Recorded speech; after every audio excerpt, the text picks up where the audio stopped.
Alrighty, hello.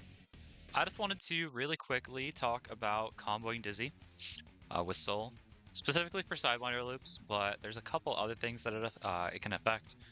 The first thing that's really notable is the fact that she's lightweight, right? She comes up a lot higher, so I did a 1-rep dust loop there.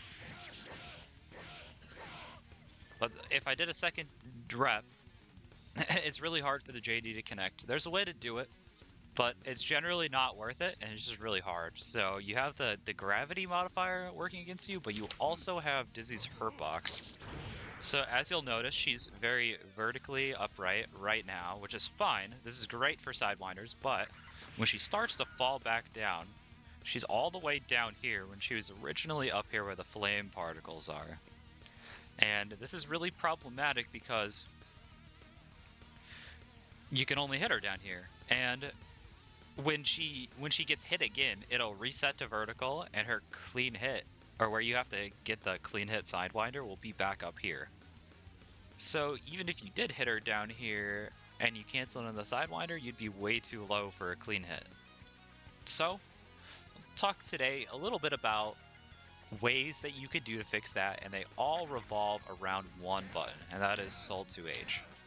2H is possibly one of the best ways to stabilize any Sidewinder conversion that you get, as long as, you know, most of the time you can do it, but sometimes there's some situations where, let's say, like, Sidewinder bounces them too high and too far, and this only really happens to characters that are lighter than Dizzy, so it's not really that big of a deal. But let's talk about some of the ways that you can do it, right? So, one way that works wherever is, not that, but it's doing 2H just in your combos, just straight up. You know, I just do 2H, and then I do whatever. And if I'm not bad, I won't drop the combo. And you get a knockdown, right? So, because I use 2H, she's upright again, and then you get a clean hit Sidewinder. Another kind of weird nuance to Dizzy is anytime that you think you would want to use JS, just do JH. It's just gonna work a lot more on Dizzy. So that's the first way to use or 2H. And then the second way is, and this only works mid-screen, this is 2H, 8 Sidewinder. And so I'll turn on the input display, and I'll make it a counter hit just so that the combo is a little bit easier to like show off. But pretty much, you jump up, or you do your 2H, and then you jump up and do 2-3-6 as you're rising, right? So you don't have to do it as a tiger knee. You do it while you're jumping. Makes it a lot easier. So let's see how we could apply this, right?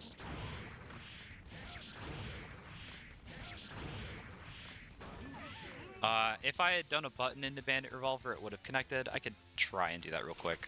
I don't want to spend too much time on this, but...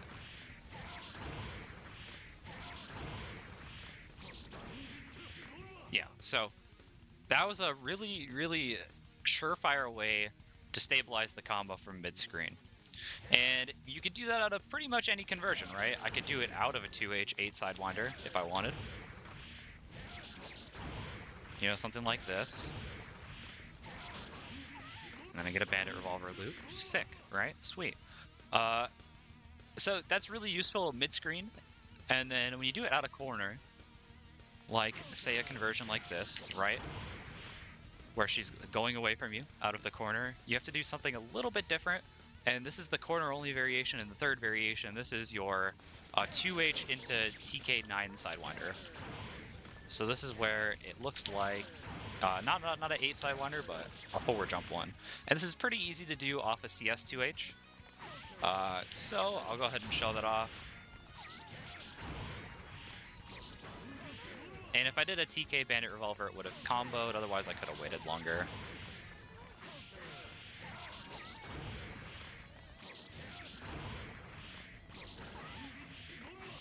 So, you know, something like that.